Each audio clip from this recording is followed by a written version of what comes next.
जय हिंद साथियों, top 50 study YouTube channel में आप सभी का स्वागत है। दोस्तों आज आपके लिए लेकर के आ गए हैं 150 प्रश्नों का महाअभ्यास, जो कि आपकी प्राथमिक शिक्षक भर्ती परीक्षा में जो विषय पूछे जाते हैं, चाहे वह बाल विकास हो, पर्यावरण हो, मैथ हो, हिंदी हो, संस्कृत हो, उससे संबंधित प्रश्न हैं और क्रम से 150 प्रश्न पूरे सिलेबस के अनुसार हैं। इसलिए आप अभी तक हमारे चैनल से ना जुड़े हों, ऐड ना हुए हों, तो सब्सक्राइब पर क्लिक करके हमारे यूट्यूब चैनल टॉप 50 स्टडी को आप क्या कर लें, सब्सक्राइब कर लें, जिसलिए आपको पिछले वीडियो भी मिल जाएं और आगे जो डेली हम क्लास निरंतर आपके लिए ला रहे हैं वह आपको महाअभ्यास की क्लास मिलती रहे। पिछले वीडियो ना देखे हो तो चैनल की प्ले लिस्ट में जा करके आप जरूर देखें। चलिए शुरुआत करते हैं आज का वीडियो। एक एक प्रश्न ध्यान से सुनिएगा, पेपर के लिए बहुत महत्वपूर्ण है। पियाजे के अनुसार निम्नलिखित में से कौन सी अवस्था है जिसमें बच्चा अमूर्त संकल्पनाओं के विषय में तार्किक चिंतन आरंभ करता है? ठीक है, पियाजे महोदय ने अलग अलग अवस्थाएं बताई, तो वह कौन सी अवस्था है? अमूर्त संकल्पनाओं के विषय में तार्किक चिंतन करने लगता है। कमेंट में आपको भी उत्तर बतलाना है तो ये बता दें। 20 का उत्तर ठीक हो जाएगा। औपचारिक संक्रियात्मक अवस्था, जो कि 11 वर्ष और उससे ऊपर में होती है, इसमें बच्चा अमूर्त संकल्पनाओं के विषय में तार्किक चिंतन करने लगता है। हमारे बताने से पहले आपको कमेंट में उत्तर बतलाना है। ठीक है, अगला देखें। बच्चों में बौद्धिक विकास की 4 विशिष्ट अवस्थाओं की पहचान की गई है। किसके माध्यम से की गई बच्चों के बौद्धिक विकास की 4 विशिष्ट अवस्थाओं की पहचान? तो आपको बता दें पियाजे महोदय द्वारा की गई है। किसके द्वारा? पियाजे महोदय द्वारा। अब देखें यहाँ अगला प्रश्न है, विकास कभी ना समाप्त होने वाली प्रक्रिया है। यह विचार किससे संबंधित है? अलग अलग सिद्धांत दिए हैं, किस सिद्धांत से संबंधित है विचार? जल्दी से आप कमेंट में बताइए, क्योंकि हमें 150 प्रश्न एक ही वीडियो में चर्चा करने हैं, अलग अलग 5 सब्जेक्ट के, इसलिए समय को बचाना है, याद रखिए। और सब्सक्राइब जरूर करना दोस्तों, और वीडियो को आगे भी शेयर करना, आपको जहाँ से ही मिला हो उसको आगे बढ़ाएं। तो आपको बता दें यह हो जाएगा कि कभी ना समाप्त होने वाली प्रक्रिया, मतलब हमेशा चलने वाली, निरंतर चलने वाली, तो निरंतरता का सिद्धांत। अगला देखते हैं, प्राथमिक स्तर पर एक शिक्षक में निम्न में से किसे सबसे महत्वपूर्ण विशेषता मानना चाहिए? प्राथमिक स्तर पर निम्न में से क्या होनी चाहिए कि शिक्षक में सबसे महत्वपूर्ण विशेषता? आप स्वयं शिक्षक हैं तो आपके अंदर क्या होना चाहिए? तो आपको बता दें कि वह होना चाहिए धैर्य और दृढ़ता। धैर्य होना चाहिए। कोई बालक नहीं पढ़ रहा तो ऐसे नहीं तुरंत गुस्सा करे, धैर्य रखें, उसको समझाएं। स्वयं के धैर्य होना चाहिए, दृढ़ता होनी चाहिए अपने लक्ष्य के प्रति, ये सब कुछ होना चाहिए। आगे बढ़ते हैं। निम्न में से कौन सा शिक्षार्थियों में सृजनात्मकता का पोषण करता है? शिक्षार्थियों में सृजनात्मकता का पोषण करता है, जल्दी से बता दीजिए आप उत्तर।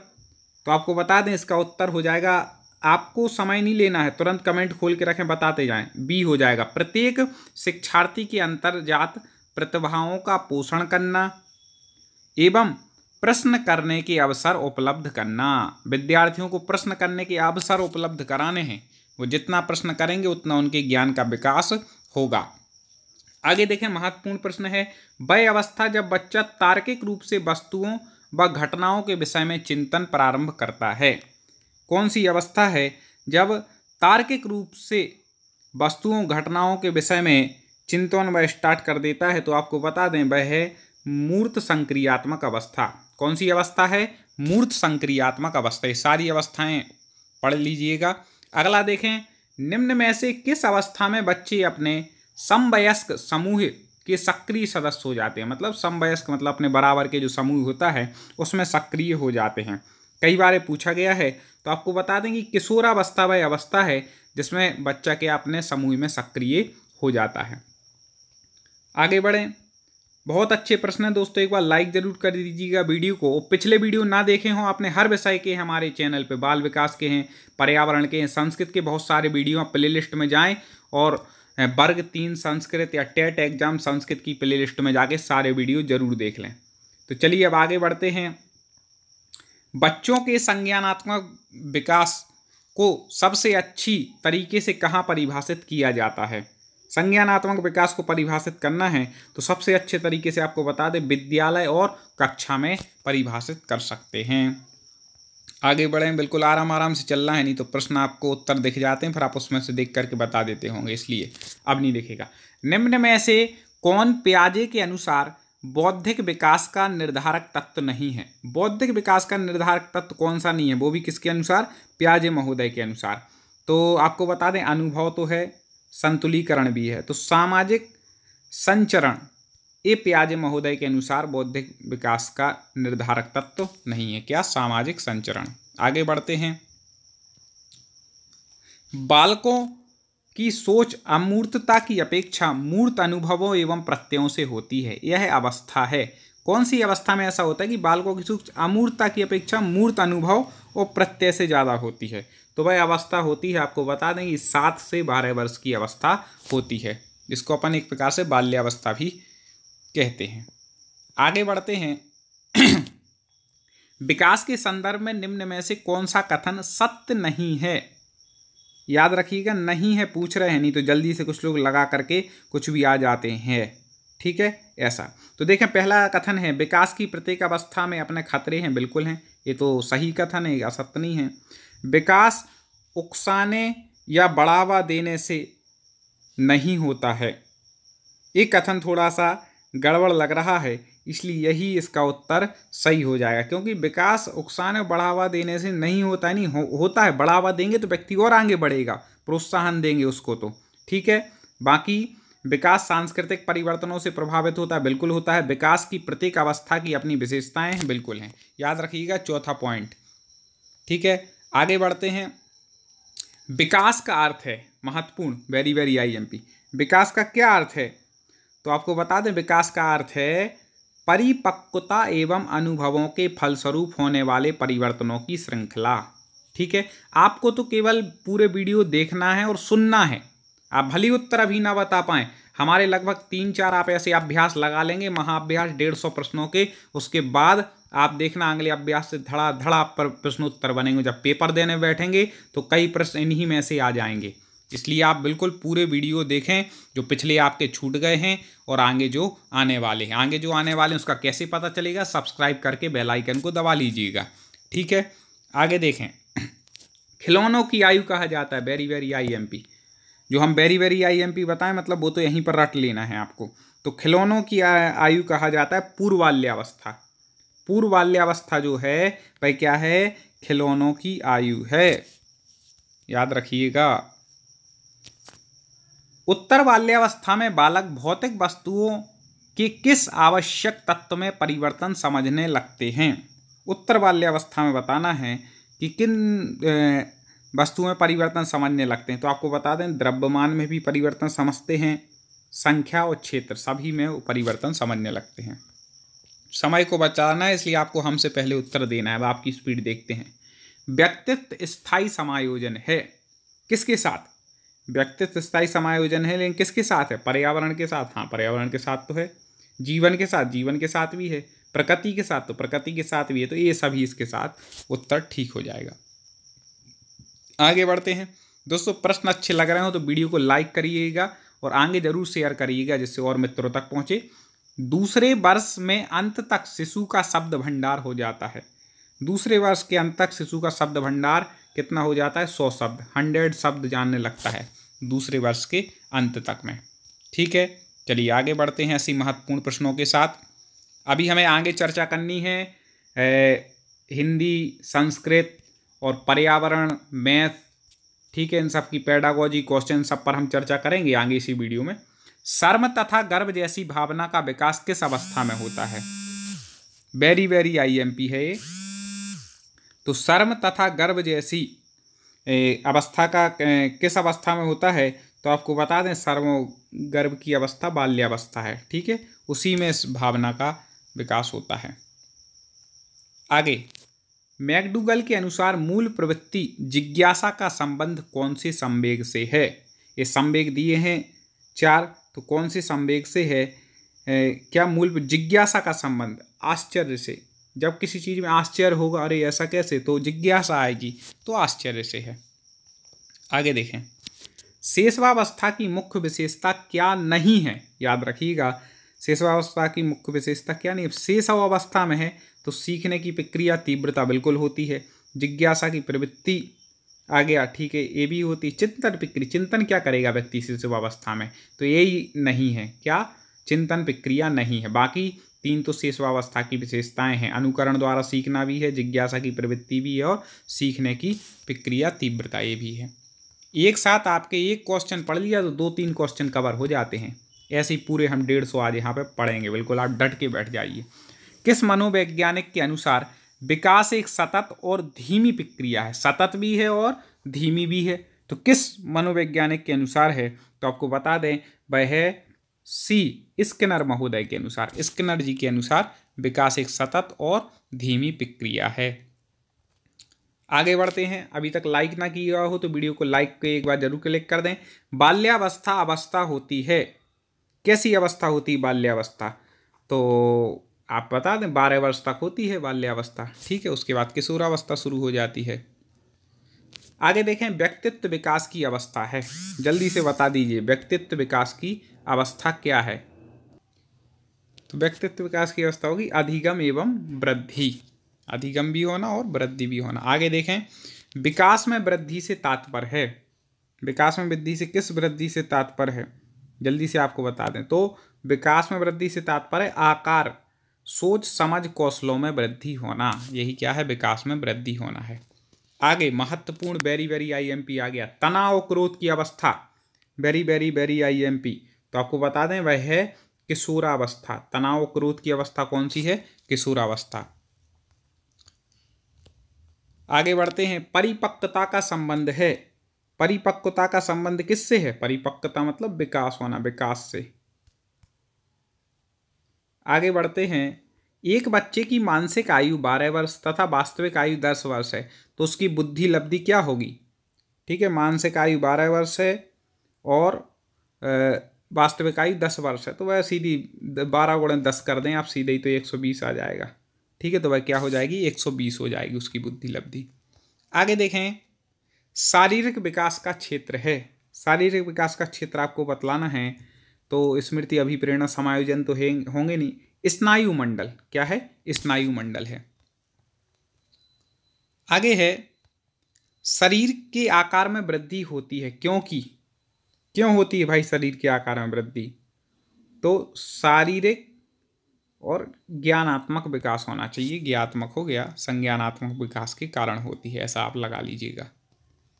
आगे बढ़ते हैं, सब बिल्कुल महत्वपूर्ण प्रश्न है, वेरी वेरी वेरी IMP, हर सब्जेक्ट के आपको आगे जो आने वाले महत्वपूर्ण मिलने वाले, एक ही वीडियो में सब कुछ। मानसिक विकास को प्रभावित करने वाले कारक हैं, तो मानसिक विकास को सबसे ज़्यादा प्रभावित करता है, याद रखिएगा, वंशानुक्रम। क्या करता है? वंशानुक्रम। अगला इसका 30वां अंतिम प्रश्न है, इसके बाद हम चर्चा करेंगे अगले विषय पर, ठीक है। तो पियाजे के संज्ञानात्मक विकास सिद्धांत के अनुसार संवेदी क्रियात्मक अवस्था होती है, कब तक होती है संवेदी क्रिया अवस्था? जल्दी से ABCD कमेंट में बता दें। तो आपको बता दें कि जन्म से 2 वर्ष तक पियाजे महोदय के अनुसार क्या होती है? संवेदी क्रियात्मक अवस्था होती है। दोस्तों 30 प्रश्न हमारे बाल विकास के कंप्लीट हो गए। अब मैं 30 पर्यावरण के प्रश्न ले रहा हूँ, ठीक है। हमें तो 5 सब्जेक्ट कवर करने हैं, कैसे भी क्रम में आए, तो 30 पर्यावरण के बहुत महत्वपूर्ण प्रश्न होंगे, बिल्कुल एक एक प्रश्न ध्यान से सुनना। और अभी तक हमारे channel top 50 study YouTube channel को सब्सक्राइब ना किया हो तो ज़रूर कर लें। तो चलिए शुरुआत करते हैं, सभी लोग तैयार हो जाएं। A, B, C या D में से हमारे बताने से पहले आपको जल्दी से कमेंट में उत्तर भी बतलाना है। तो चलिए, पहला प्रश्न है, ये प्रश्न है जो कई बार पेपरों में पूछे गए, हम केवल वो ही प्रश्न आपके लिए ला रहे हैं। इसके बाद अगले विषय के भी 30 प्रश्न इसी वीडियो में चर्चा करेंगे। चलिए, पहला है, निम्नलिखित में से किसका सितार के साथ जुड़ाव नहीं है? तो आपको बता दें कि अमीर खुसरो जी का तो है, रविशंकर विलायत खान इनका भी है, उस्ताद अलीउद्दीन खान का नहीं है। चलिए अब फिर आगे बढ़ते हैं स्पीड से थोड़ा। विश्व का सबसे ऊंचा गुरुत्व बांध कौन सा है? जल्दी से बता दीजिए, विश्व का सबसे ऊंचा बांध। ये बांध में से 1 या 2 क्वेश्चन आएंगे, आपको पहले बता दे रहे, पर्यावरण में पढ़ लीजिएगा। तो आपको बता दें भाखड़ा बांध, जिसको भाखड़ा नाकल बांध कहते हैं। अब एक कौन सी नदी पर बसा है, एक कमेंट में आपको बतलाना है। आगे लोकटक है, क्या है लोकटक? जल्दी से बता दीजिए। तो आपको बता दें लोकटक एक झील है, एक किस राज्य में है? तो आपको वही बता दें कि मणिपुर की ये झील है। ठीक है, याद रखिएगा, बहुत महत्वपूर्ण है। सबसे ऊंचा भारतीय जलप्रपात है, सबसे ऊंचा भारतीय जलप्रपात कौन सा है? तो जल्दी से आप कमेंट खोल के रखें, हमारे बताने से पहले आपको बतलाना है। तो आपको बता दें, गरसोप्पा। कौन सा है? गरसोप्पा। सबसे याद रखिएगा। बटरफ्लाई स्ट्रोक किस खेल से संबंधित है? बटरफ्लाई स्ट्रोक, तो आपको बता दें यह है तैराकी से। रट लो इन क्वेश्चनों को बिल्कुल। आगे भी कई पार्ट लाएंगे हम, और पिछले पार्ट ना देखें वो प्ले लिस्ट पर जाकर के देख लीजिएगा। ग्रीन पार्क स्टेडियम स्थित है, कहाँ पर है ग्रीन पार्क स्टेडियम? तो आपको बता दें कि ग्रीन पार्क स्टेडियम यूपी के कानपुर में है। कहाँ पर है? कानपुर में, याद रखिएगा बिल्कुल। पोषक तत्वों के अलावा हमारे शरीर में पानी और किसकी आवश्यकता होती है? पोषक तत्व के अलावा शरीर में पानी और एक और चीज़ जो है जिसकी हमें आवश्यकता होती है शरीर में, तो भाई क्या है? फाइबर। किसकी आवश्यकता होती है? फाइबर की, याद रखिएगा बिल्कुल। बहुत महत्वपूर्ण प्रश्न है। अगला देखते हैं। नेपानगर जिस उद्योग के लिए जाना जाता है वह है, नेपानगर से संबंधित कई बार क्वेश्चन आता है, एक कौन से उद्योग के लिए जाना जाता है? तो आपको बता दें कि नेपानगर जो है वह अखबारी कागज के लिए जाना जाता है, मध्य प्रदेश में है यह। अगला देखें, ग्रीन अकाउंटिंग का अर्थ है आकलन को ध्यान में रखते हुए देश की राष्ट्रीय आय को मापना, ये ग्रीन अकाउंटिंग का अर्थ है। ठीक है, अब इसमें होता क्या है? तो याद रखिएगा कि इसमें प्रदूषण और पर्यावरणीय क्षति के आकलन को ध्यान में रखते हुए देश की राष्ट्रीय आय का मापन किया जाता है। प्रदूषण और पर्यावरण की क्षति को ध्यान में रखते हुए देश की राष्ट्रीय आय का मापन होता है। ठीक है, आगे बढ़ते दोस्तों। हम मेहनत करके पूरे 150 प्रश्नों का वीडियो बना रहे हैं। आपका कर्तव्य है कि लाइक और शेयर जरूर करें और प्रत्येक वीडियो आप पढ़ें, क्या पता कौन सा इसमें से प्रश्न आपके पेपर में आ जाए। निम्न में से कौन जैव निम्नकरणीय अपशिष्ट है? जैव निम्नकरणीय अपशिष्ट आपको बता दें तो इन 4 में से ए उत्तर ठीक हो जाएगा। ऊन। कौन सा है? ऊन, याद रखिएगा। आगे देखें, भारत की प्रसिद्ध लैगून झील है, ये आप ही कमेंट में जल्दी से बताइए। देखें सबसे पहले कौन बताता है इसका उत्तर। भारत की प्रसिद्ध लैगून झील, तो आपको बता दें कि वह है चिल्का झील है। ये कहाँ पर है? ये उड़ीसा में है, ये भी याद रखिएगा। ठीक है, यह खारे पानी की झील है। और आगे देखें, जादूगोड़ा की खाने प्रसिद्ध हैं, किसके लिए है जादूगोड़ा की खाने? कई बार पूछा गया प्रश्न है। तो जादूगोड़ा की जो खाने हैं वह आपको बता दें कि यूरेनियम के भंडारों के लिए प्रसिद्ध हैं। किस लिए हैं? यूरेनियम के भंडारों के लिए। अगला, निम्नलिखित में से कौन सा कथन सही है? सही कथन चुनना है। तो देखिए 4 यहाँ पर कथन दिए हैं, कौन सा कथन सही है? तो आपको बता दें कि इसमें से पहला है, धारवाड़ के सेल समूहों में प्राकृतिक गैस पाई जाती है। ये तो कथन गलत है भैया। कोडरमा में अभ्रक पाई जाती है, ये तो बिल्कुल सही है, यही मिल गया अपन को। कोडरमा में क्या पाया जाता है? अभ्रक भारी मात्रा में पाया जाता है। ठीक है, आगे, निम्नलिखित में से भारत का कौन सा पारिस्थितिकीय अति क्रियाशील स्थल हॉट स्पॉट माना जाता है? पारिस्थितिकीय अति क्रियाशील स्थल, जिसको हॉट स्पॉट कहते हैं, उसका हॉट स्पॉट बिल्कुल। तो वह कौन सा माना जाता है? तो आपको बता दें कि वह माना जाती है पश्चिमी घाट। क्या माना जाता है? पश्चिमी घाट। बिल्कुल सुनते जाएं, आप इन प्रश्नों को 1-2 बार सुनेंगे, आपके दिमाग में बैठेंगे, पेपर में याद आ जाएगा कि हमने पढ़ा था, ये सुना था वीडियो में। तापीय विद्युत को पैदा करने के लिए किस प्रकार का कोयला मुख्य रूप से उपयोग किया जाता है? तो आपको बता दें एंथ्रासाइट जो कोयला का प्रकार है वह उपयोग में लाया जाता है। अगला देखें, उत्तर भारत में बाढ़ की घटनाएं क्यों बढ़ी हैं? तो बता दें कि इसका मुख्य कारण जो है वह है अफवाह क्षेत्र में वन कटाई में वृद्धि। ठीक है, इसके कारण सबसे ज़्यादा तराई वनों की कटाई हुई है ना, इसके कारण ये घटनाएं बढ़ी हैं, इसलिए वनों को नहीं काटना है, हमें बचाना है। आगे देखें, जैव विविधता का अंतर्राष्ट्रीय वर्ष था। इसके बाद हम संस्कृत के ही महत्वपूर्ण प्रश्न लेकर के आएंगे, हिंदी, मैथ्स, खासकर उसकी पेडागोजी, सारे प्रश्न इसके बाद हैं, पूरा देखिएगा। जैव विविधता का अंतर्राष्ट्रीय वर्ष कई बार पूछा गया है, जल्दी से बता दीजिए। तो वह है 2010। ठीक है, क्या कितना है? 2010। आगे चलिए बताइए, आर्टोकार्पस इंट्रीगा वैज्ञानिक नाम है, किस चीज़ का वैज्ञानिक नाम है? जल्दी से बता दें तो आपको बता दें, इसका उत्तर हो जाएगा डी, कटहल। किसका है? कटहल का। आगे, निम्न रेशों में से कौन पौधे के तने का उत्पाद नहीं है? पौधे के तने का उत्पाद नहीं है। 4 प्रकार के रेशे यहाँ दिए हैं, तो आपको बता दें कि पटसन नहीं है। क्या नहीं है? पटसन। बाकी जो 3 हैं वह हैं। किस रोग का नाश हो चुका है? बताइए, इतने सारे रोग आते हैं, लेकिन किस रोग का नाश हो चुका है? जैसे अभी कोरोना चल रहा है, तो इसका नाश नहीं हुआ है, चल रहा है, लेकिन कौन से रोग का नाश हो चुका है? तो स्मॉल पॉक्स जो है, इसका क्या हो चुका है? नाश।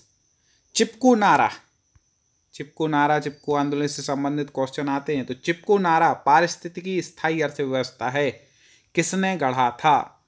जब भी आपको बता दें कि चिपको आंदोलन या चिपको नारा, चिपको का प्रसिद्ध नारा था, ये पारिस्थितिकी स्थायी अर्थव्यवस्था है, ये सुंदरलाल बहुगुणा, याद रखिएगा, चिपको नारा।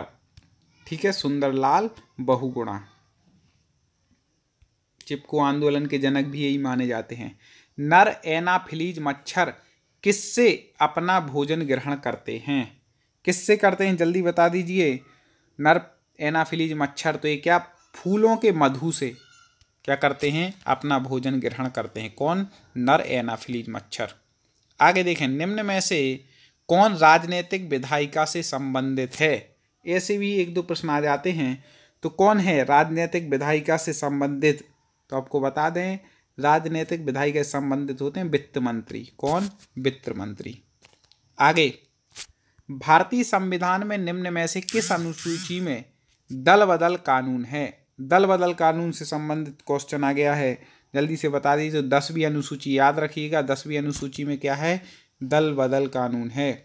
आगे देखें, राष्ट्रपति और उपराष्ट्रपति के चुनाव तथा सर्वोच्च न्यायालय, उच्च न्यायालय के न्यायाधीशों को हटाने में भाग लेता है। कौन? राष्ट्रपति, उपराष्ट्रपति के चुनाव होने हो और सर्वोच्च न्यायालय, उच्च न्यायालय के न्यायाधीशों को हटाना हो, तो कौन भाग लेगा? 4 ऑप्शन ये आपके सामने हैं, तो आपको बता दें कि इसका उत्तर हो जाएगा बी, लोकसभा, संसद। संसद के दोनों सदनों के निर्वाचित सदस्य और राज्य विधानसभा से निर्वाचित सदस्य चुनते हैं। ठीक है, फिर उसके बाद ये कार्य होता है। तो इस प्रकार से आप इसका उत्तर लगा सकते हैं। आगे देखते हैं महत्वपूर्ण प्रश्न। आगे, खाली स्थान रिट का अर्थ है कि गिरफ्तार किए गए व्यक्ति को न्यायालय में पेश किया जाए। किसका है? तो ये है बंदी प्रत्यक्षीकरण। रिट का अर्थ ये है कि भैया जो उसको आपने गिरफ्तार किया है उसको न्यायालय में पेश करना पड़ेगा। आगे देखें, भारतीय संविधान की 7वीं अनुसूची में वर्णित केंद्रीय खुफिया एवं जांच ब्यूरो, ठीक है, खाली स्थान सूची का विषय है। किस सूची का विषय है? एक प्रकार से केंद्रीय पुलिस बल, सेना, अर्धसैनिक बल, संघ खुफिया तथा जांच ब्यूरो आदि किसके विषय हैं? संघ सूची के विषय हैं। सब कुछ जो मैंने बोल दिए। तो यहाँ पर CBI के पूछ रहे थे, तो वो किसका है? संघ ब्यूरो का विषय है। ठीक है, आगे बढ़ते हैं। भारतीय संसद है कैसी है? वेरी वेरी IMP प्रश्न है। तो आपको बता दें, भारतीय संसद 2 सदनीय है। ठीक है, उच्च सदन है राज्यसभा और निम्न सदन है लोकसभा, ये 2 सदन होते हैं। ठीक है, आगे देखें, एकीकृत उपागम के अंतर्गत पाठ्यक्रम निम्न में से किस सिद्धांत पर आधारित होना चाहिए? एकीकृत उपागम के अंतर्गत पाठ्यक्रम किस सिद्धांत पर आधारित होना चाहिए? तो पहला है जीवन केंद्रित सिद्धांत पर। हाँ, इस पर तो आधारित होना चाहिए, जीवन पर केंद्रित होना चाहिए पाठ्यक्रम। व्यवहारिक पक्ष के सिद्धांत पर, इस पर भी होना चाहिए। विषयों की समन्वित इकाई सिद्धांत पर, तो इस पर भी होना चाहिए। तो मेरे हिसाब से तो उत्तर क्या होना चाहिए? बिल्कुल उपयुक्त सभी। तो यहाँ पर देखें, उपरोक्त सभी इसका उत्तर ठीक हो जाएगा।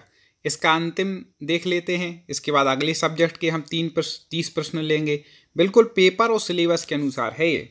एकीकृत उपागम की व्यवस्था करते समय ध्यान देना चाहिए। यदि आपने हमारे लगभग हम सोच रहे हैं 10 ऐसे 150 प्रश्नों के प्रैक्टिस सेट लाएं, और जिसने 10 पढ़ लिए, 1500 प्रश्न 5 विषयों के पढ़ लिए, उसकी तैयारी इतनी ज़बरदस्त हो जाएगी। आप तो बस चैनल को सब्सक्राइब किए रहे हो। मेरा निवेदन आगे इसको ज़रूर शेयर करें। चलें, तो क्या कह रहे हैं, एकीकृत उपागम की व्यवस्था करते समय ध्यान देना चाहिए। किसका ध्यान देना चाहिए? 4 ऑप्शन हैं। तो पहला यहाँ पर है, विषय वस्तु को सरल से कठिन की ओर संगठित करना चाहिए। बिल्कुल, पहले शुरू में सरल हो फिर कठिन की ओर। पाठ्यक्रम की विभिन्न इकाइयों को क्रमबद्ध रूप से व्यवस्थित करना चाहिए, ये भी करना चाहिए। मंदबुद्धि एवं पिछड़े छात्रों को के अधिगम गति को बढ़ाना चाहिए। तो ये उपर्युक्त सभी इसका उत्तर ठीक हो जाएगा। ठीक है, तो इस प्रकार से हमने 30 बाल विकास के, 30 पर्यावरण के प्रश्न कंप्लीट किए। चलिए अब आगे देखते हैं। तो दोस्तों अब आगे हम प्रश्न ले रहे हैं मैथ के। ठीक है, मैथ भी क्योंकि प्राथमिक शिक्षक भर्ती में है तो उसके महत्वपूर्ण प्रश्न ले रहे हैं, बिल्कुल ध्यान से सुनिएगा। इसके बाद हम संस्कृत के और हिंदी के प्रश्न लेंगे। इस प्रकार से आपके पूरा सिलेबस के अनुसार पूरा पेपर एक ही वीडियो में कवर हो जाएगा। बहुत मेहनत कर रहे हैं आपके लिए। आपने अभी तक सब्सक्राइब न किया हो तो सब्सक्राइब कर लीजिएगा। दोस्तों को बताएं कि उन्हें यदि पूरी तैयारी करनी है सिलेबस के अनुसार तो यूट्यूब पर सर्च करें टॉप 50 स्टडी और हमारे इस चैनल से जुड़ जाएं। प्ले लिस्ट में जाके पूरे पहले के वीडियो देख लें। पहले हमने मैथ भी पढ़ाई है, मैथ की पेडागोजी भी पढ़ाई है, इंग्लिश भी पढ़ाई है, हिंदी भी पढ़ाई है, संस्कृत के बहुत सारे वीडियो हमारे चैनल पर उपलब्ध हैं। बाल विकास, पर्यावरण, सारे सब्जेक्ट की आपको वीडियो कहीं एक जगह मिलेंगे तो वह है टॉप 50 स्टडी यूट्यूब चैनल की प्लेलिस्ट में अलग अलग प्लेलिस्ट बनी है। चलिए तो शुरुआत करते हैं। हम गणित के प्रश्न लेते हैं। महत्वपूर्ण पेडागोजी। गणित सभ्यता और संस्कृति का दर्पण है, यह कथन किसने कहा? 1-2 क्वेश्चन कथन से आते ही हैं, कम से कम 2।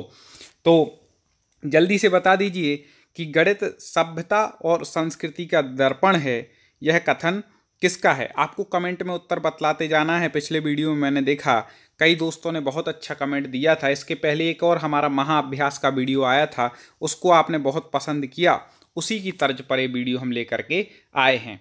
तो आपको बता दें यह कथन है हॉगबैन का। किसका है? हॉगबैन का। चलिए अब थोड़ा स्पीड पकड़ते हैं। प्राथमिक स्तर पर गणित का क्या महत्व है? अब आप प्राथमिक स्तर का पेपर दे रहे हैं तो आपको बतलाना है कि प्राथमिक स्तर पर गणित का क्या महत्व है।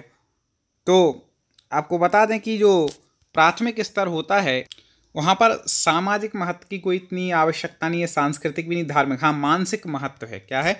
मानसिक। 2 दूनी 4 सीखते हैं, थोड़ा उनका दिमाग बढ़ता है। मानसिक महत्व। उपलब्धि परीक्षण व नैदानिक परीक्षण में अंतर है। 15 क्वेश्चन आपके मैथ पेडागोजी के आएंगे, याद रखिएगा। ठीक है, इसके बाद हम आगे पढ़ेंगे संस्कृत के और पढ़ेंगे हिंदी के। तो आपके पूरे सब्जेक्ट कवर हो गए हैं। तो चलिए, उपलब्धि परीक्षण व नैदानिक परीक्षण में अंतर है। किस चीज़ का अंतर है? तो आपको बता दें कि दोनों के उद्देश्य अलग अलग हैं, तो उद्देश्यों का अंतर है। आगे बढ़ते हैं। मनुष्य के जीवन की गतिविधियों में गणित का सर्वाधिक उपयोग होता है, वह है।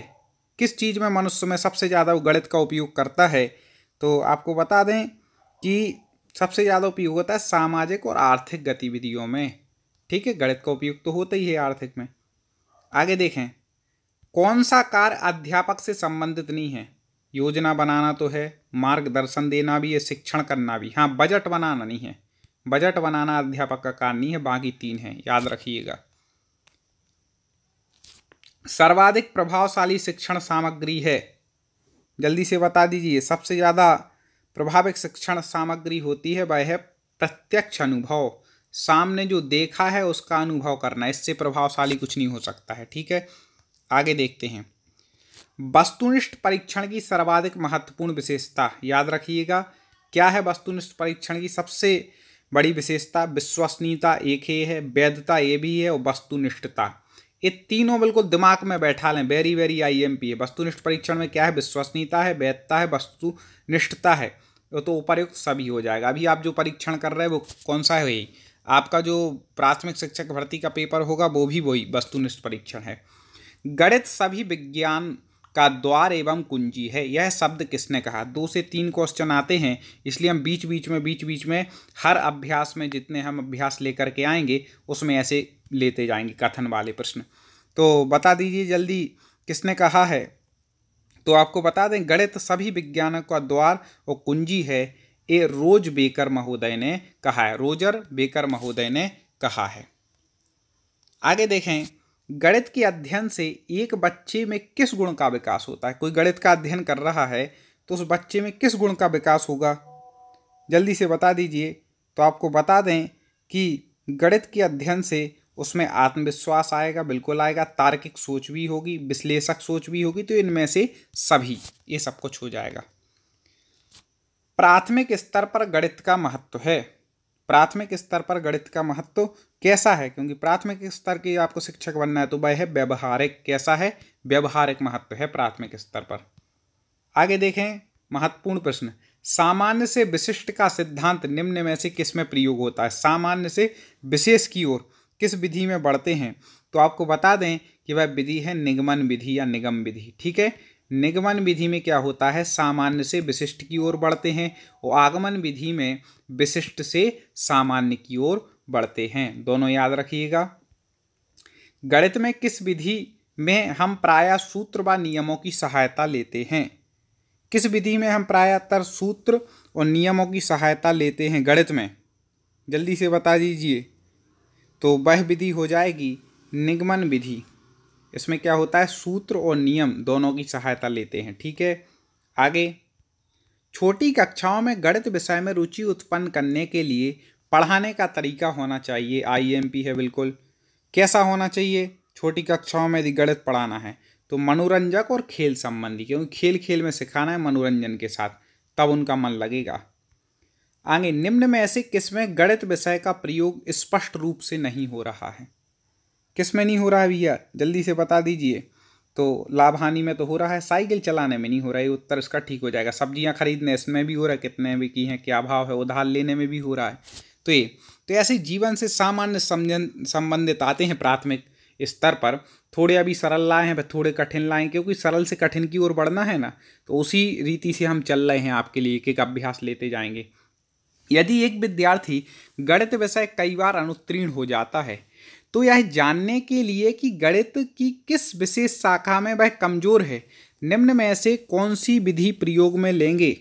कौन सी विधि लेंगे भैया? वो गणित में अनुत्तीर्ण हो रहा है तो आप लेंगे उसकी निदानात्मक तरीका अपनाएंगे। क्या उसको कहाँ पर परेशानी आ रही, उसका निदान करेंगे।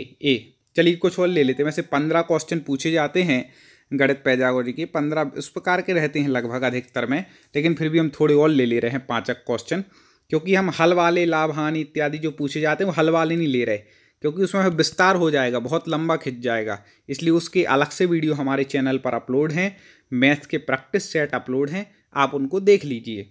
बाकी पेडागोजी का इसमें अभी हम ले रहे हैं। छात्र गणितीय गणना में गति प्राप्त कर सकते हैं। किसके माध्यम से गति प्राप्त कर सकते हैं गणितीय गणना में? तो वह कर सकते हैं अभ्यास के द्वारा।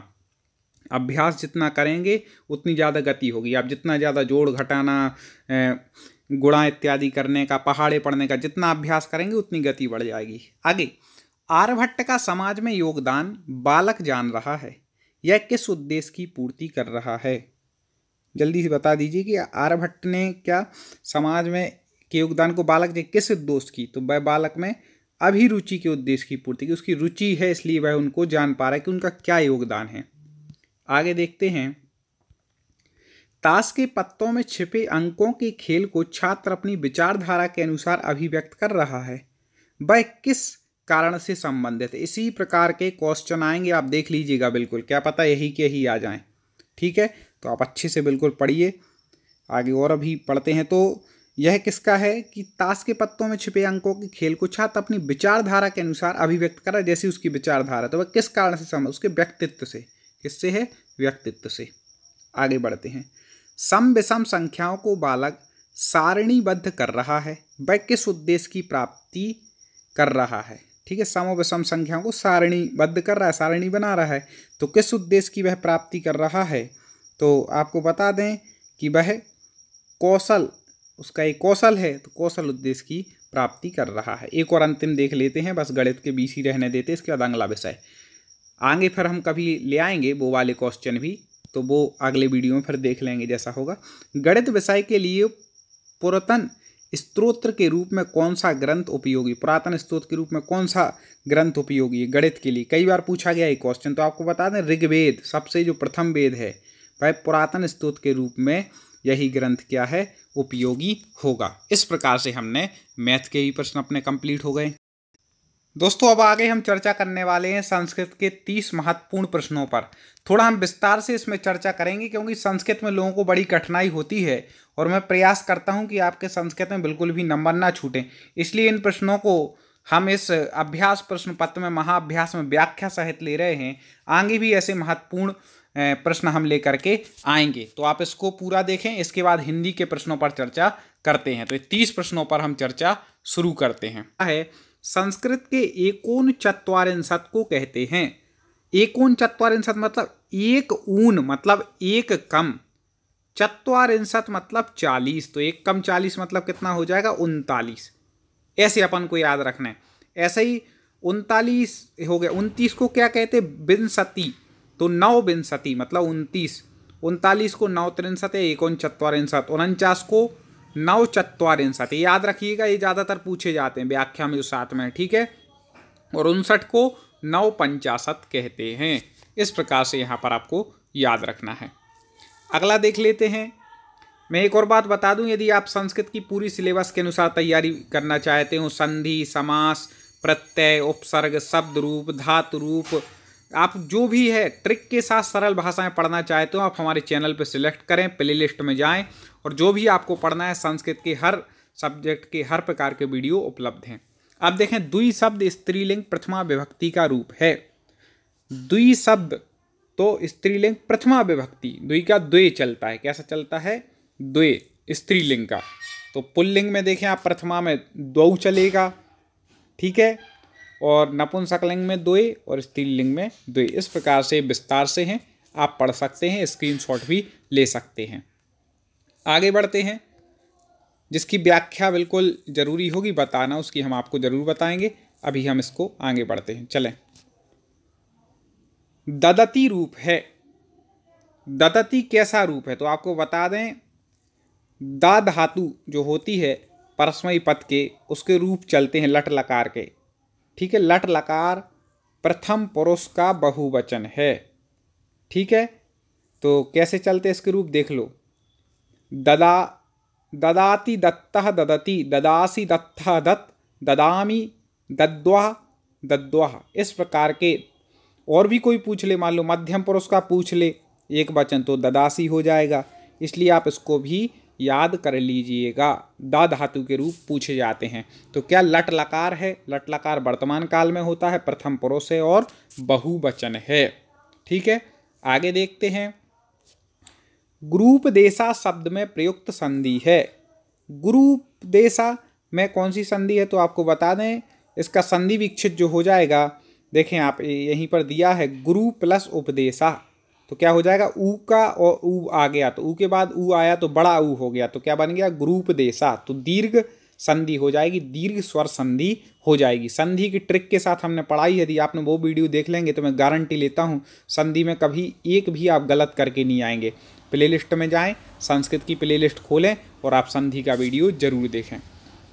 और देखें, उपसर्ग है, इनमें से उपसर्ग कौन सा है, तो यदा तो अव्यय है, यदा मतलब जब। कुत्र भी अव्यय है, कुत्र मतलब कहाँ। यत्र मतलब होता है जहाँ, तो ये भी क्या है अव्यय है। तो परा उपसर्ग हो जाएगा, क्या हो जाएगा उपसर्ग, परा है इनमें से उपसर्ग, ठीक है। तो परा उपसर्ग हो जाएगा, देखें, ठीक है। इसमें आप समझ गए। अब परा उपसर्ग कैसे हुआ, तो इसके लिए हमने एक सूत्र बताया था। संस्कृत में 22 उपसर्ग होते हैं। कितने होते, 22 उपसर्ग होते हैं। कौन कौन से, तो प्रा, परा, अप, सम, अनु, अब, निस, निर, दुस, दुर, बी, आंग, नी, अधि, अपि, अति, सु, उत, अभि, प्रति, परिउप। आप सोच रहे होंगे सर ये क्या बोल दिया, ये 22 उपसर्ग हैं। अब आप बोलो ये समझ में नहीं आया, विस्तार से पढ़ना है, तो चैनल की प्लेलिस्ट में जाएं और आप उपसर्ग सर्च करें तो आपको वह मिल जाएंगे। चलिए, तो और प्रश्न आ गए थे, अब आगे देखते हैं। मनोरथः में संधि है। मनोरथा का संधि विच्छेद क्या हो जाएगा, मनः प्लस रतः, तो क्या बन जाएगा, मनोरथा। मतलब विसर्ग का यहाँ पर क्या हो गया, ओ हो गया। तो कौन सी अब विसर्ग का क्या हो गया, ओ हो गया। तो यहाँ पर कौन सी संधि हो जाएगी, तो यहाँ पर विसर्ग संधि हो जाएगी। ठीक है, चलो आगे देखते हैं। नेत्राभ्याम अश्रुणी पतंती में नेत्राभ्याम पद में विभक्ति है। ठीक है, तो आपको बताना है क्या है, नेत्राभ्याम मतलब नेत्र से, अश्रुणी मतलब आंसू, पतंती मतलब गिरते हैं। तो यहाँ पर नेत्र से क्या आंसू अलग हो रहे, गिर रहे। जैसे वृक्षात पत्राणि पतंती है ना, पंचमी विभक्ति का उदाहरण। तो यहाँ पर कौन सी विभक्ति हो जाएगी, पंचमी विभक्ति हो जाएगी। नेत्र से पंचमी मतलब अपादान से अलग होने के अर्थ में इस प्रकार से होती है। तो इस प्रकार से नेत्र से आंसू गिरते हैं। व्याख्या इसलिए बता देते हैं कि इसके अलावा मान लो ये नहीं आया, नेत्रेण अश्रूणि पतंती, वृक्षात पत्राणि पतंती आ गया। ठीक है, तो आप कुछ भी आ जाए, आप पर उत्तर बनना चाहिए। आगे देखें, असनी शब्द है। असनी कैसा शब्द है, असनी पुल्लिंग शब्द है। कैसा है, पुल्लिंग है। आगे देखें, तया नृपोनुगम्यते में वाच्य है। एक और बात, यदि आपने सब्सक्राइब ना किया हो तो रेड कलर में जो सब्सक्राइब है उसको जरूर क्लिक कर लेना, क्योंकि आगे की जो वीडियो हैं वो आप पे बिल्कुल भी ना छूटें, आपकी पूरी तैयारी हो। तो आपको बता दें, तया नृपोनुगम्यते में कौन सा वाच्य है, तो यहाँ पर कर्म वाच्य है। कर्म वाच्य कैसा, 3 प्रकार के वाच्य होते हैं, कर्तृवाच्य, कर्मवाच्य और भाववाच्य। अब देखें कर्मवाच्य क्यों, जब वाक्य में कर्म की प्रधानता हो तो तब कर्मवाच्य होता है। कर्मवाच्य सदा सकर्मक धातुओं के साथ होता है, मतलब कर्म से सहित जो धातुएं होती हैं उनके साथ होता है। इसमें क्रिया सदा आत्मने पद में होती है, परस्मयी पद में नहीं, इसलिए आत्मने पद में क्रिया अनुगम्यते। ठीक है, इसलिए जैसे बालकेन ग्रंथः दृश्यते, तो दृश्यते क्या हो गई, आत्मने पद में हो गई। तो याद रखिएगा, क्रिया आत्मने पद में होगी और सकर्मक धातुओं के साथ होगा, वह क्या होगा, कर्मवाच्य। अब देखें, सबसे ज़्यादा पूछा जाने वाला आ गया समास, यूप दारू में समास है। तो इसका पहले तो समास पद का विग्रह कर लें, यूपाय दारू मतलब यूप के लिए दारू। अब के लिए कर्ता ने कर्म को कर्ण से संप्रदान के लिए, तो चतुर्थी यहाँ पर तत्पुरुष हो जाएगा, तत्पुरुष समास हो जाएगा। ठीक है, इस प्रकार से आप लगा सकते हैं, चतुर्थी तत्पुरुष इसमें हो जाएगा। आपको हमें उम्मीद है समझ में आ रहा होगा। आगे बढ़ते हैं, अगला देखें, गोधूम शब्द का अर्थ है। ये भी कई बार पूछा गया, कई लोग इसमें कंफ्यूज होते हैं। तो आप याद रखिएगा भैया कि गोधूम का क्या अर्थ है, गेहूं। बिल्कुल रट लो इसको, वेरी वेरी IMP, अभी से मैंने बता दिया, बिल्कुल रट लेना इसको, वेरी वेरी IMP है। ठीक है, कुछ और अर्थ देख लें जो पूछे जाते हैं। टंडुल का पूछा जाता है, इसका अर्थ होता है चावल। गोधूम का अर्थ क्या होता है, गेहूं, तो गोधूम क्या है, गेहूं। गर्धम मतलब होता है गधा, ठीक है, गधा। और धेनु दुग्धम मतलब गाय का दूध। ये भी आप याद रख लीजिएगा, मान लो ये ना पूछे, ये पूछ लें तो। ठीक है, अगला देखें, विसर्ग संधि का उदाहरण है। तो विसर्ग संधि का, अब जैसे सम्मियम दिया है, तो ये तो नहीं है सम्मियम। महौषधि, अब महौषधि किसका हो जाएगा, तो आपको बता दें, ये तो भैया स्वर संधि का उदाहरण है, वो भी वृद्धि स्वर का हो जाएगा। नमः धन्ते से मिलकर के क्या बनेगा, नमस्ते, तो ये क्या हो जाएगा, नमस्ते विसर्ग संधि का उदाहरण है। और तल्लया किसका हो जाएगा, व्यंजन का। तत् धन लया से क्या बनेगा, तल्लया, व्यंजन संधि। आगे बढ़ते हैं, पूरा सब कुछ मैंने पढ़ाया है। आप तो चैनल पे जाएं, प्लेलिस्ट में जाएं या वीडियो में जाएं, आपको जो जो संस्कृत की प्लेलिस्ट मिले देख लें, सब आपके काम का है। स्पर्श संज्ञक वर्णों की संख्या है। स्पर्श संज्ञक वर्ण कितने हैं, 25। ठीक है, का से लेकर के माँ तक। कचट तप होते हैं ना, जो कचट तप मतलब का के 5, फिर चा, फिर टा, ये सब कुछ है। 5 जो वर्ण होते थे, एक में 5 होते हैं, तो टोटल कितने हैं, स्पर्श 25। इसको स्पर्शी व्यंजन भी कहते हैं, का से लेकर के माँ तक, याद रखिएगा। ठीक है, इनके उच्चारण स्थान भी हैं। का वर्ग का उच्चारण स्थान कंठ है, चा वर्ग का उच्चारण स्थान तालु है, टा वर्ग का मूर्धा है, ये भी याद रखिएगा। ता वर्ग का दंत है और पा वर्ग का ओष्ठ है। ऐसे आप क्रम से याद रख रहे हैं, कंठ, तालु, मूर्धा, दंत और ओष्ठ।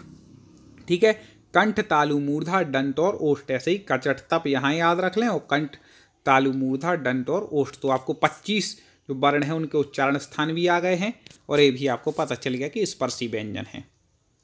आगे बढ़ते हैं। बालिका इस पद में प्रत्यय है। बालिका पद आपको बता दें कि टाप प्रत्यय इसमें हो जाएगा। टाप पद कैसा है? स्त्री प्रत्यय है। ठीक है, आगे देखें। पर्यंत में उपसर्ग है। उपसर्ग क्या कहलाते हैं? जो शब्द के पहले लगते हैं। तो पर्यंत में उपसर्ग है, तो पर्यंत में आपको बता दें कि परि उपसर्ग है। ठीक है, परि उपसर्ग है। परिधन अंत, तो क्या बन जाएगा? पर्यंत, इसको मिला करके। आगे देखते हैं। हाँ, आगे थोड़ा सा वो हो गया, आगे देख लेते हैं। चलिए, नदी शब्द में प्रयुक्त वचन है। नदी सबसे ज़्यादा पूछे जाने वाला रूप है। आप नदी के रूप याद कर लीजिएगा। वेरी वेरी IMP समझें, आपको इसके रूप याद करने। कौन कौन से रूप याद करने वो भी हम बताते जाएंगे इन्हीं प्रश्नों के बीच में। ठीक है, तो नदी शब्द में प्रयुक्त वचन है। तो नदी जो शब्द बनता है वह आपको बता दें बहुवचन में बनता है। नदी, नद्यौ, नद्या, ये इसके रूप चलते हैं। ठीक है, तो द्वितीय बहुवचन में क्या बन जाता है? नदी बन जाता है। नदी, नद्यौ, नद्या, नदीम, नद्यौ, नदी। तो इस प्रकार से इसके रूप चलते हैं। अब आपको याद करने पड़ेंगे। आप चाहे स्क्रीनशॉट ले सकते हैं, मैंने दे दिया है, और आप पढ़ भी सकते हैं वीडियो रोक करके। हमें समय भी बचाना है, इसलिए अभी हम पढ़ नहीं रहे। आप पढ़ लें स्वयं, क्योंकि याद करने वाली चीज़ है।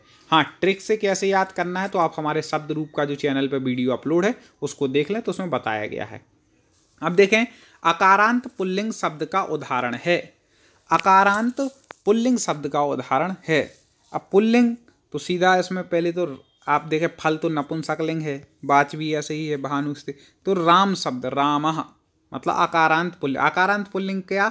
जिसके अंत में आ हो तो वह अकारांत कहलाएगा। राम शब्द है तो इसकी माँ पूरा है ना, तो माँ के अंत में क्या है? आ है। नहीं तो माँ फिर ऐसा हलंत लिखा जाता। माँ के अंत में क्या है? आ जुड़ा है, इसलिए माँ पूरा है। तो अकारांत पुल्लिंग शब्द कौन सा हो जाएगा? राम हो जाएगा। ठीक है, जैसे हम भानु पूछ लेता, तो भानु कैसा शब्द है? यह इकारांत है, ई है इसके अंत में। ठीक है, इसके अंत में क्या है? ई है। तो इस प्रकार से शब्द होते हैं। जैसे मान लो नदी आ गया, तो नदी कैसा शब्द है? तो यह ईकारांत है, इसके अंत में बड़ी ई है। ठीक है, कुछ भी आ जाए जिसके अंत में जो है वैसा ही कहलाता है। अब आप समझ गए होंगे। चलिए आगे देखते हैं। साथ में आपको बता दें कि संस्कृत यदि आपको पढ़नी है तो सबसे पहले आपको याद कराए जाते हैं अकारांत पुल्लिंग राम के रूप। रामा, रामौ, रामा। कैसे भी याद करें? रामः, रामौ, रामः प्रथमा, रामम, रामौ, रामान द्वितीय। आप कैसे भी याद कर सकते हैं, जैसे में आपको याद हो। ये पूरे बिल्कुल रट लीजिएगा राम शब्द के रूप। आगे देखते हैं। ये भी सबसे ज़्यादा पूछी जाने वाली संधि है। प्रेजते में संधि है। प्रेजते शब्द में आपको संधि बतानी है। आपने यदि स्वर संधि के बाद पूर्व रूप पर रूप पढ़ी होगी तो आप जरूर समझ जाएंगे। इसका हमने अलग से वीडियो बनाया है। जो पूर्व रूप पर रूप संधि है ना, उसके लिए हमने अलग से वीडियो बनाया है। ये थोड़ा सा अलग हो गया। हाँ, चलिए कहाँ थे देख लेते हैं। तो देखिए, प्रेजते में कौन सी संधि हो जाएगी? प्रेजते में पर रूप संधि हो जाएगी। ठीक है, इसका संधि विक्षित क्या होगा? प्रा प्लस एजते, तो क्या बन जाएगा? प्रेजते। तो पर रूप हो जाएगी। पूर्व रूप की हमने आपको ट्रिक भी बताई थी कि इस प्रकार से उसमें चिन्ह लगा होता है, वो पूर्व रूप होती है, और ऐसे ए हो जाता है वहाँ पे पर रूप, मतलब उस रूप हो जाती है। ठीक है, चलिए आगे बढ़ते हैं। अगला देखें, वा वर्ण का उच्चारण स्थान है। वा वर्ण का उच्चारण स्थान क्या है? तो आपको बता दें दंतोष्ठ है। वा वर्ण कैसा है? दंतोष्ठ, मतलब दांत और ओंठ दोनों की सहायता से उसको बोलते हैं वा को। ठीक है, तो दंतोष्ठ यहाँ पर हो जाएगा। बाकी ये सब पहले ही बता चुके हैं। अगला देखें, घुटने के लिए उपयुक्त संस्कृत शब्द है। तो घुटने के लिए बोलते हैं जानू। क्या बोलते हैं? जानू। ठीक है, अब देखें, गद्यांश भी पूछा जाता है। तो आपको गद्यांश को कैसे हल करना है वो हम बतला रहे हैं। इसके आगे फिर और बतलाते हैं आपको। चलें देखें। समाजे सर्वत्र दुर्जना पीड़यंती जनान। बिल्कुल अच्छे समझिएगा, क्या कह रहे हैं? समाज में सब जगह दुर्जना पीड़यंती जनान, जो दुर्जन लोग हैं वह लोगों के लिए क्या करते हैं? पीड़ित करते हैं। यद्यपि सज्जनानां संख्या अधिका अस्ति, यद्यपि सज्जनों की संख्या अधिक है, तथापि दुर्जना एवं प्रबला इति महद आश्चर्यम, फिर भी दुर्जन कैसे हैं, प्रबल है, ये महान आश्चर्य की बात है। आप अर्थ समझ लेंगे तो बन जाएगा। अब कई लोग बोलेंगे सर हम अर्थ नहीं लगा पाते, क्या करें, तो उसकी भी अभी हम बताएंगे आपको कैसे निकालना है। यतो ही सज्जना प्रायः तटस्था भवन्ति, सज्जन कैसे प्राय तटस्थ रहते हैं, मतलब कुछ बोलते नहीं हैं, बीच में नहीं पड़ते। यदि दुर्जना प्रतिपदम विरोधम सज्जना करिष्यन्ति, यदि दुर्जन लोगों का विरोध सज्जन करे हैं, तब ही निश्चय से समाज निर्भयो भविष्यति, समाज कैसी हो सकती है, निर्भय हो सकती है। ठीक है, यहाँ पर ही बताया। अब देखो आप यदि अर्थ भी नहीं लगा पाए तो कैसे आपको करना है, क्योंकि मैंने तो संस्कृत से पढ़ाई की है इसलिए मैं तो अर्थ लगा सकता हूँ, कई लोगों ने उतने डिटेल से नहीं की, तो आप चिंता नहीं करें, उसकी भी ट्रिक हम आपको बतला रहे हैं। देखें, गद्य पद्य हल करने का भी हमने वीडियो बना करके डाला है, वो भी देख सकते हैं चैनल पे। उपर्युक्त गद्य के अनुसार समाज में किसकी संख्या कम है, तो आप सीधा सीधा समझ आएंगे, समाजे सर्वत्र दुर्जना पीड़यन्ति यद्यपि सज्जनानां संख्या अधिका अस्ति, तो सीधा अपन समझ गए कि भैया सज्जनों की संख्या कैसी है, अधिक है। ठीक है, यहाँ पर तो यहाँ पर ये क्या बोलना चाह रहे हैं कि समाज में किसकी संख्या कम है, तो दुर्जनों की संख्या अपने आप कम हो गई। जब सज्जनों की यहाँ पर अधिक कह रहे हैं तो दुर्जनों की संख्या क्या हो गई, कम हो गई। इस प्रकार से अब आप ये समझ गए होंगे कि हमें कैसे निकालना है।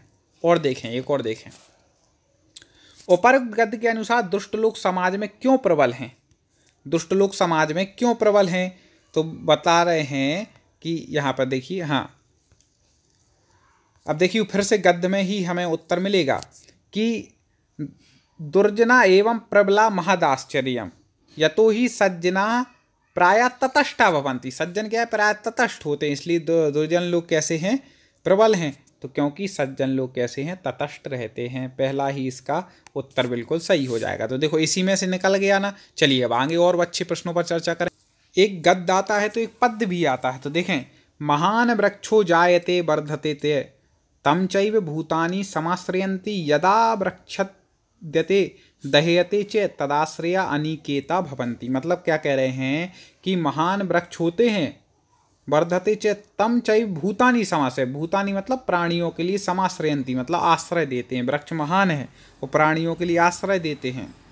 यदा वृक्षद्यते दह्यते च, लेकिन जब वृक्षों को छेदा जाता है या जलाया जाता है, तद आश्रया अनिकेता भवन्ति, फिर उनका आश्रय नहीं मिल पाएगा। ठीक है, तो इसलिए वृक्षों को जलाना नहीं है। आगे देखें क्या कह रहे हैं इसमें, इस श्लोक का भाव क्या है, तो इस श्लोक का भाव यही है कि भैया वृक्ष महान हैं क्योंकि वह हमें क्या कर रहे हैं, आश्रय दे रहे हैं।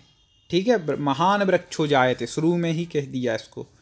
ठीक है, सटीक उत्तर ढूंढना पड़ता है। उपर्युक्त श्लोक में भूतानी का तात्पर्य क्या है, हमने ऊपर ही बता दिया, भूत मतलब होता है प्राणी, तो भूतानी मतलब प्राणी, मतलब प्राणियों के लिए आश्रय देते हैं। अब देखें, आपको धातु रूप यदि याद करने हो तो कोई पूछे सबसे पहले किस धातु की करें, तो आप भू धातु के कर लीजिएगा। ठीक है, ये आ गया, क्योंकि भू धातु लोट लकार मध्यम पुरुष एक वचन में क्या रूप बनता है, तो आपको बता दें भू धातु लोट लकार, तो भू का पहले भवतु भवताम भवंतु, ये एक वचन में हो जाएगा, प्रथम पुरुष में हो जाएगा भवतु भवताम भवंतु, फिर बनेगा भव। ठीक है, द्वितीय मध्यम पुरुष एक वचन में क्या बनेगा, भव।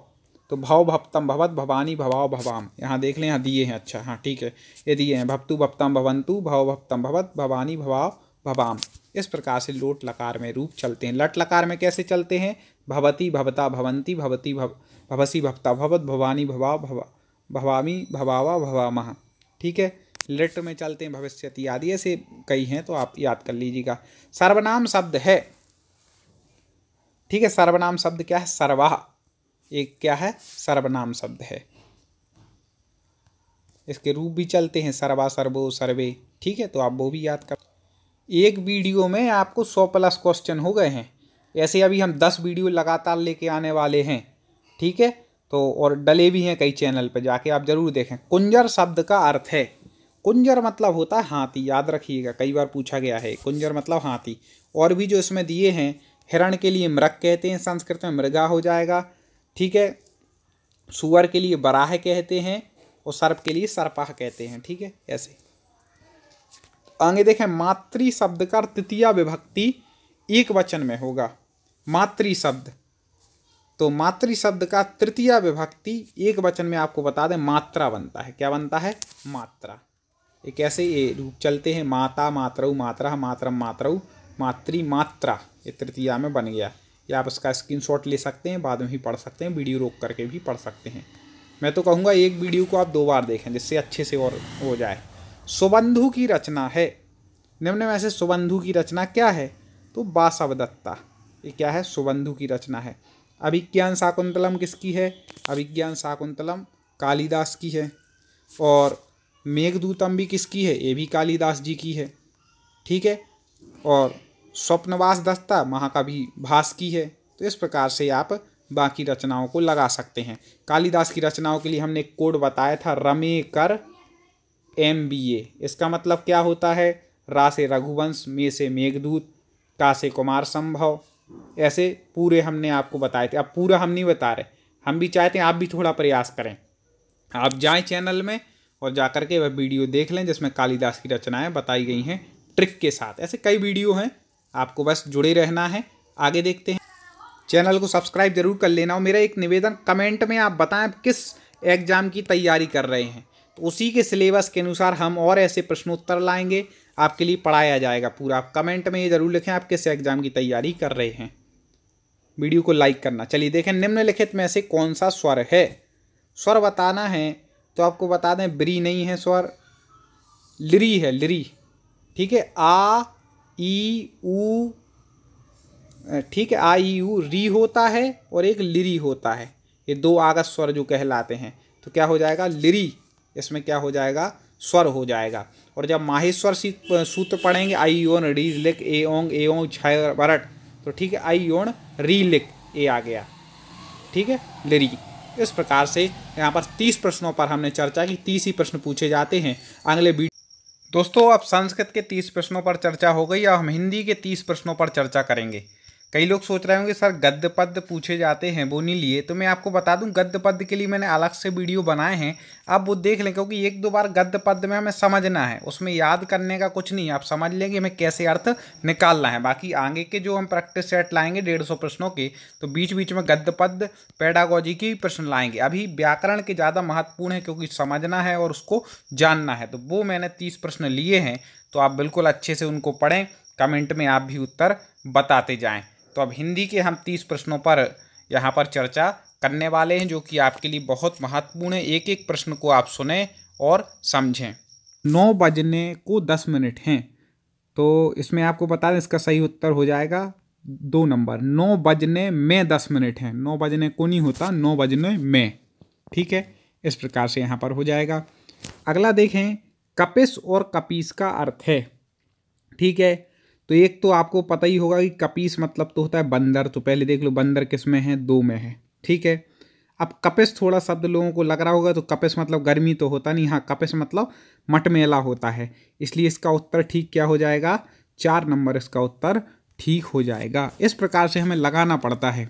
ठीक है, आप हमारे ऐसे वीडियो को देखते जाए, आपका इतना अभ्यास हो जाएगा कि आप कहीं भी हिंदी व्याकरण में गलती कर करके नहीं आएंगे। और आपको पूरी तैयारी व्यवस्थित सिलेबस के अनुसार करनी है, तो आपको यूट्यूब पर सर्च करें टॉप 50 स्टडी।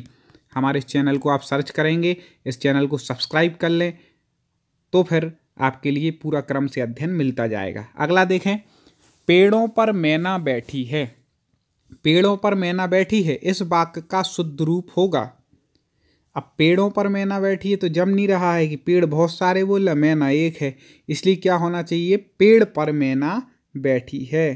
ठीक है, तो 1 नंबर इसका उत्तर सही हो जाएगा। हमारे उत्तर बताने से पहले आपको कमेंट करना है, इसलिए कमेंट खोल लें बिल्कुल और तैयार। अगला है, छंद का नाम बताइए। कौन सा छंद ये बताना है? तो है को पापे हैं पंचतत्व प्राप्त सुनी जम गंधावत। अब यदि छंद का पता लगाना है तो ये कैसा है? मात्रिक छंद है, तो इसमें मात्राएं हमें गिननी पड़ेंगी, टोटल कितनी है। ठीक है, 2 मात्राओं का ऐसा चिन्ह रहता है, एक का ऐसा। तो अपन देखते हैं, कोऊ, कोऊ में का में ओ की मात्रा 2 है, बिल्कुल इसको ध्यान से सुनना, मैं जो बता रहा हूँ मात्राएं कैसे गिननी है आपको आज पता चल जाएगा, तो आप आसानी से सीख जाएंगे। को का में ओ की मात्रा है तो इसको 2 मात्रा गिनेंगे, 2 हो गई। ऊ में 1, 3, बड़ा पा है इसलिए 2 मात्राएं 5। पी में छोटी की मात्रा इसलिए 1 ही गिना जाएगा। फिर हा में भी 1। पंच में चंद्र बिंदी लगी है तो आपको बता दें कि जहाँ पर चंद्र बिंदी होती है उसको 1 ही गिनते हैं, अलग से मात्रा नहीं गिनते, तो पा का 1 गिनेंगे। चा के और आधा ता है तो चूंकि बाद में है तो चा को ही डबल गिनते हैं। किसी भी शब्द के बाद में जैसे त्वा वा में आधा ता लगा है तो उसको इसके साथ डबल नहीं गिनेंगे, चा के साथ डबल गिनेंगे, तो चा का अपन क्या हो जाएगा डबल, ठीक है। और वा का क्या हो जाएगा 1। तो यहाँ पर कितनी होंगी 2, 2 और 1 3 और 2 5 और 1 6 7 8 और 2 10 और 1 11, 11 मात्राएं इस तरफ हो गई, ठीक है।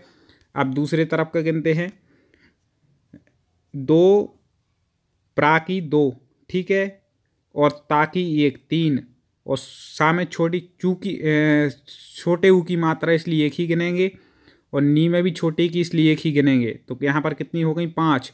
और जग जम गन 4 हैं सीधा, मतलब ठीक है 1 1 1 1 तो 4 5 4 9। धा बड़ा है तो उसकी गिनेंगे 2, ठीक है, तो कितनी हो गई 11। और वा और ताकी 1 1 2 13, तो इस तरफ है 11 और फिर अगले में है 13। तो इस प्रकार से जहाँ पर होता है वहाँ पर देखो आपको उल्लाला तो होता नहीं, गीत का भी नहीं, हरि गीत का, तो रोला छंद होता है क्योंकि दोहा का उल्टा है। दोहा में 13 11 होती हैं और रोला में 11 13 होती हैं। तो इस प्रकार से ये उत्तर ठीक हो जाएगा। दोस्तों हमें उम्मीद है आपको पसंद आ रहा होगा। ऐसे बहुत सारे वीडियो हमारे चैनल पर डले हैं, आपको तो टॉप 50 स्टडी यूट्यूब पर सर्च करके उसको सब्सक्राइब कर लेना है, प्लेलिस्ट में जा कर के सारे वीडियो आपको देख लेना है। चलिए आगे बढ़ते हैं, लाइक ज़रूर कर देना। देश निकाला का सामासिक विग्रह होगा, देश निकाला मतलब देश से निकाला, 4 नंबर इसका उत्तर ठीक हो जाएगा। कहाँ से निकालते हैं, देश से, इस प्रकार से होता है। अब देखें, संक्षिप्तीकरण करते समय संक्षिप्तता एवं खाली स्थान को बनाए रखना जरूरी है। किसी भी चीज़ का संक्षिप्तीकरण कर रहे, छोटा कर रहे, तो संक्षिप्तता के साथ क्या प्रवाहात्मकता भी जरूरी है, नहीं तो उसका प्रवाह खत्म हो जाएगा ना, तो फिर पढ़ने में आनंद नहीं आएगा। इसलिए 1 नंबर इसका उत्तर ठीक हो जाएगा। अगला देखें, कमेंट में आपको उत्तर बतलाना है। आप सोच रहे होंगे सर हम कम समय दे रहे हैं उत्तर बताने के लिए, देखिए हमें आपका समय बचाना है और साथ में आपसे कमेंट में उत्तर भी चाहिए, तो आप थोड़ा स्पीड बढ़ाएं, कमेंट में उत्तर दें मेरे बताने से पहले। राष्ट्रभाषा किसका प्रतिनिधित्व करती है, राष्ट्रभाषा है चूंकि, तो किसका प्रतिनिधित्व करेगी, राष्ट्र का। तो राष्ट्रभाषा संपूर्ण राष्ट्र का प्रतिनिधित्व करती है, ठीक है, संपूर्ण राष्ट्र का। 3 नंबर उत्तर ठीक हो जाएगा। अगला देखें, रिक्ति को अंग्रेजी में क्या कहते हैं। आप किसी एग्जाम की तैयारी कर रहे हैं तो रिक्त पद निकलते ना, वही रिक्ति, तो रिक्ति को क्या कहते हैं, वैकेंसी। ये है, कितनी वैकेंसी निकली आप हमेशा कहते। उत्तर बिल्कुल आपको पता होता है कई बार, लेकिन आप फिर भी पेपर में गलत करके आ जाते हैं, इसलिए हम प्रैक्टिस सेट लगवा रहे, हिंदी कर रहे कि आप वो गलती ना करें कि आपको बनते हुए भी आप गलत करके आएँ, वो गलती से हमें बचाना है, बाकी तो याद करानी है। सारी पृथ्वी के राजा को कहते हैं, जो सारी पृथ्वी का राजा होता है उसको क्या कहते हैं, देखो चक्रवात तो कहते नहीं, आप जानते, चौधरी भी नहीं कहते, तो चक्रवर्ती जो समस्त पृथ्वी का राजा होता है, सबसे श्रेष्ठ राजा, ठीक है। अगला देखें, सर्प का पर्यायवाची बताओ। सर्प मतलब सांप, तो इसका पर्यायवाची पहली नंबर पे दिया है भुजंग, ठीक है, भुजंग सर्प का। अगला देखते हैं, सिने एक्सप्रेस कहाँ से प्रकाशित होता है, तो सिने एक्सप्रेस आपको बता दें कि इंदौर से प्रकाशित होता है, ठीक है। आईना को खड़ी बोली में क्या कहते हैं, ठीक है, तो शीशा या दर्पण कहते हैं आईना को, आप लोग भी बोलते ही हैं शीशा या दर्पण। औचट को खड़ी बोली में क्या कहते हैं, औचट मतलब आवश्यकता से अधिक, उसको क्या बोलते हैं, औचट, आवश्यकता से अधिक। बिल्कुल रट लीजिए आप इन प्रश्नों को। वृत्ति और मजदूरी को अंग्रेजी में क्या कहते हैं, वृत्ति और मजदूरी, 1 नंबर सही हो जाएगा, वेज, ठीक है, ये सही है। हाँ आगे देखते हैं, वह देर में सोकर उठता है, चलिए बताइए क्या होगा इसका शुद्ध रूप, भाई देर में आप ही किसी से बोलते हो तो आप क्या बोलते हैं, आप देर से सोकर, देर से, या वह देर से सोकर उठता है, ये होना चाहिए। तो वह देर से सोकर उठता है, 3 नंबर ठीक हो जाएगा। अब खुद बिल्कुल लगा के देख लीजिएगा। आगे देखें, बच्चे बूढ़े किस शब्द युग्म के अंतर्गत आते हैं। क्या कह रहे हैं, बच्चे और बूढ़े। ठीक है, बच्चे बूढ़े, तो सीधा विलोम आपको दिख ही रहा है कि बच्चे और बूढ़े विलोम शब्द के अंतर्गत आता है। पर्याय युग में दिया ना, तो कंफ्यूज नहीं होना, पर्याय युग मतलब पर्यायवाची युग में है क्या, ऐसा। अगला देखें, यहाँ पर रस का नाम बतलाना है। तो बिंद के वासी उदासी तपो बृहदारी महा बिनु नारी दुखारे। ठीक है, और गोतमतीय तरी तुलसी सो कथा सुनी मैं मुनि वृंद सुखारे। हैं शिला सब चंद्रमुखी परसे पद मंजुल कंजित खार। एक तरह तो तपोव्रतधारी कह रहे, एक तरफ नारी की बात करते हैं, हास्य की प्रकटित हो रहा है। ठीक है, तो यहाँ पे कौन सा रस हो जाएगा, हास्य रस। पढ़ करके ही आता है, देखो इसके लिए अभ्यास करना पड़ता है रस पहचानने के लिए। आप ऐसे ही हमारे क्वेश्चन लगाते रहें, आपको अभ्यास हो जाएगा। बाकी अलग ट्रिक से हम जो रस पढ़ाएंगे तो उसमें तो आपको रट ही जाएगा। रस का नाम बताओ। जता पंख बिनु खग अति दीना, मणि बिनु फन करिवर करहीना, अस मम जीवन बंधु बिन तो ही, जो जड़ देव जिया भय मोही। अब यहाँ पे क्या कह रहे हैं, देखो, जथा पंख बिनु खग अति दीना, जैसे कि पंखों के बिना पक्षी कैसा होता है, अति दीन होता है, दुखी होता है। मणि बिनु फन करिवर करहीना, अब दीन हीन ऐसी जहाँ पर बात है, आप खुद समझ जाए कौन सा रस होगा। करुणा की बात आ रही है तो कौन सा रस हो जाएगा, करुण रस यहाँ पर हो जाएगा। इतना ही समझ सकते हैं। अगला देखें, ये कई बार पूछा गया, कर का अर्थ है। कर मतलब एक तो हाथ होता है, तो हाथ इन 3 में दिया है। ठीक है, फिर दूसरा कर का जो अर्थ है वह किरण भी होता है। ठीक है, वो कर का अर्थ एक जो आप कर भरते हैं, टैक्स, तो 4 नंबर इसका उत्तर बिल्कुल ठीक हो जाएगा। आगे आदि का अर्थ है, आदि मतलब पहला, प्रथम। ठीक है, तो आदि का अर्थ क्या हो जाएगा, प्रथम। आगे बढ़ते हैं, आदि अंत किस शब्द युग्म के अंतर्गत है। आदि और अंत मतलब आदि मतलब प्रारंभ, अंत मतलब समाप्त, तो क्या हो जाएगा, विलोम शब्द है। सीधा सीधा आपको दिखाई दे रहा है। अब है राजभाषा। उस भाषा को कहते हैं जिस भाषा के द्वारा, राजभाषा किस भाषा को कहते हैं, तो आपको बता दें, जिस भाषा के द्वारा किसी राज्य के प्रशासनिक कार्यों को संपन्न किया जाता है। याद रखिएगा, राजभाषा में क्या होता है, किसी राज्य के प्रशासनिक कार्य क्या होते हैं, संपन्न किए जाते हैं, प्रशासनिक कार्य संपन्न होते हैं। अगला देखें, साहित्य गुंजन नामक साहित्यिक पत्रिका कहाँ से प्रकाशित होती है, तो आपको बता दें, साहित्य गुंजन इंदौर से प्रकाशित होती है। कहाँ से होती है, इंदौर से। अब है 4 मासों का समूह का समस्त पद होगा। 4 मासों का समूह, इसको क्या कहेंगे, तो 4 मास, तो क्या हो जाएगा, चौमासा। ठीक है, और चौराहा किसको कहते हैं, 4 राहों का समूह को चौराहा कहते हैं। याद रखिएगा, यहाँ पे 4 मासों का पूछा है, इसलिए क्या हो जाएगा, चौमासा। आपको जल्दबाजी में उत्तर नहीं लगाना है, नहीं तो जल्दी लगा के आगे बढ़ गए, बिल्कुल ध्यान से देखना है। चलिए, इस सामने बिल्कुल हम पेपर के ही प्रश्न लाए हैं, जिससे आपको बिल्कुल समझ में आ जाए, ऐसे प्रश्न आते हैं। 4 पैरों वाला को इनमें से क्या कहते हैं, जिसके 4 पैर होंगे, पैर मतलब पद, तो आप देख लें, चतुष्पद मतलब 4 पैर। ठीक है, इस प्रकार से आप सीधे आंसर लगा सकते हैं। अब देखें, चिरंतन का विलोम होगा।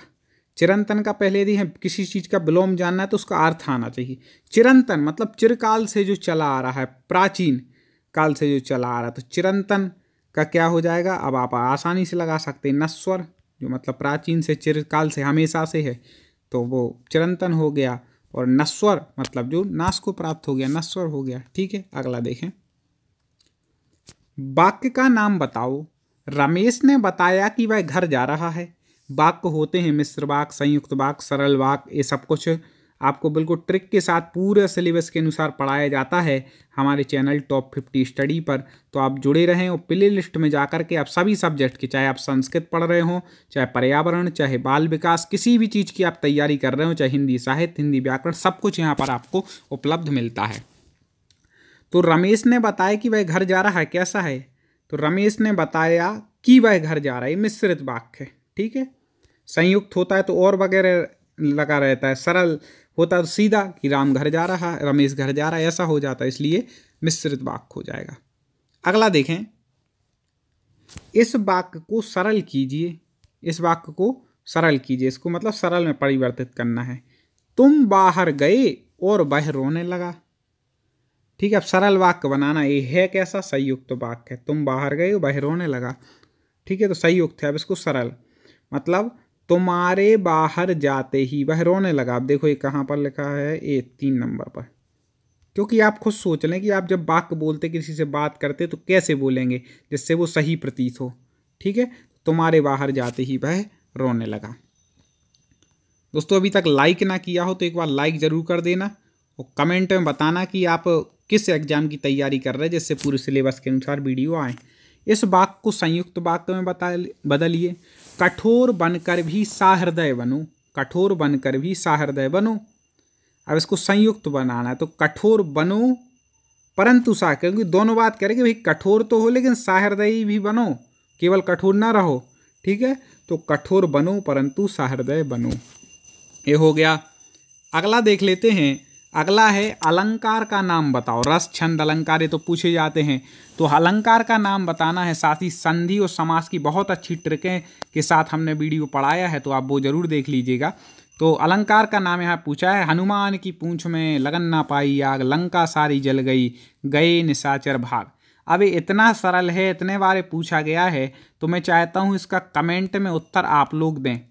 देखते हैं कितने भाई मित्र बंधु सही उत्तर देते हैं और कितनी आपकी दोस्तों हमारे 150 प्रश्न लगभग पूरे हो गए हैं। अगला पार्ट आपको मिले उसके लिए चैनल को सब्सक्राइब जरूर कर लेना, यदि ना किया हो तो बेल आइकन को दबा लेना, जिससे आपको जानकारी मिल जाए। हम कोशिश करते हैं रात को 10 बजे आपको एक पार्ट लेकर के आएँ प्रतिदिन, तो आप उस टाइम चैनल से ज़रूर जुड़े रहें। दिन में भी हम लोग हिंदी के वीडियो ला रहे हैं और भी आपके लिए महत्वपूर्ण संस्कृत के वीडियो ला रहे हैं, तो चैनल से जुड़े रहें और लिंक को आगे शेयर जरूर करें, वीडियो को लाइक कर दें। अगले वीडियो में पुनः मुलाकात करेंगे। ज़रूर कमेंट में बताएं कि आपको वीडियो कैसा लगा और आगे आप किस प्रकार के क्वेश्चन चाहते हैं। अगले वीडियो में पुनः मुलाकात होगी। ढेर सारी आप सभी के लिए पेपर के लिए शुभकामनाएं। जय हिंद।